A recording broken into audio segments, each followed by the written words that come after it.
Suite de notre série consacrée à la Namibie, avec ce soir un peu d'histoire. Une histoire méconnue et douloureuse, celle du génocide des Herero.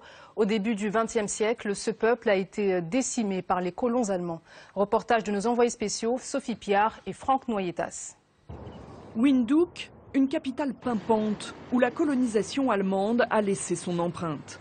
Ce monument notamment célèbre l'armée du Reich du début du XXe siècle. Rien sur les victimes namibiennes de la colonisation, sinon ces quelques clichés qui témoignent d'un génocide méconnu. Celui des Damara, des San, des Nama et surtout des Herero. 80% de ce peuple fut exterminé entre 1904 et 1908.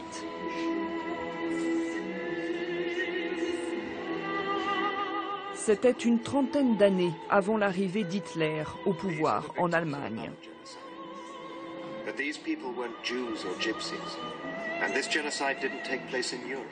Ce documentaire britannique sert de base à un cours d'histoire, un cours impossible à donner sous la colonisation allemande, puis sud-africaine, un cours qui résonne de manière particulière ici, à Ovitoto, sur les terres ancestrales des Herero.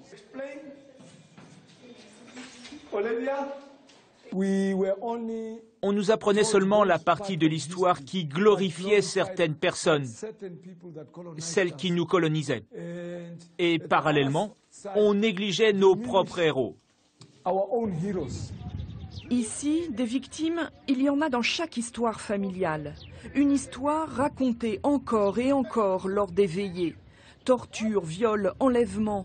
Martyrisés, les Herero qui fuyaient ne trouvaient que le désert et des puits empoisonnés par les Allemands. Gedjus et Erika portent une partie de cette mémoire. Mon grand-père m'a raconté qu'au moment de la révolte des Herero, son père avait été torturé et tué par les Allemands. Il a tout vu. Les soldats obligeaient les enfants à regarder tous ces meurtres. Même douleur chez Oscar. Ces photos de famille lui rappellent sa peau un peu plus claire, conséquence du viol de son arrière-grand-mère par un soldat allemand. On m'a raconté cette histoire presque chaque jour. Dès que mon grand-père avait des soucis, il en revenait toujours à la couleur de sa peau. Il disait, si cet Allemand avait pu s'occuper de moi, alors au moins, on aurait eu à boire et à manger.